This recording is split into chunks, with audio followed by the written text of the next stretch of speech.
নমস্কার, welcome to my channel Samarshil Shri Shri Radhakrishna Gopal Shrimad Bhagavad Gita.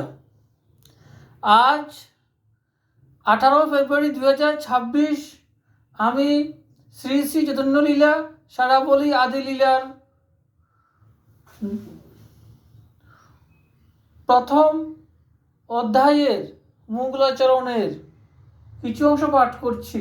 18 পৃষ্ঠার। শ্রী শ্রী চৈতন্য লীলা সারাবলী কি জয়, শ্রী শ্রী রাধাকৃষ্ণ গোপাল শ্রীমদ ভগবদ গীতা কি জয়। রাধে কৃষ্ণ, রাধে কৃষ্ণ, রাধে কৃষ্ণ। কর্মবুদ্ধি যুগেও যে নবদ্বীপে যায়, আর ভবে জন্ম সে জন নাহি পায়।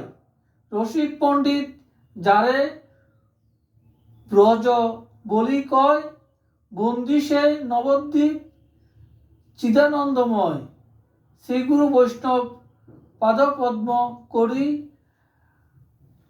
আশ, মঙ্গলাচরণ কইল দিন ভক্তদাস। আদি লীলার প্রথম অধ্যায়ের মঙ্গলাচরণ কীর্তন সমাপ্ত।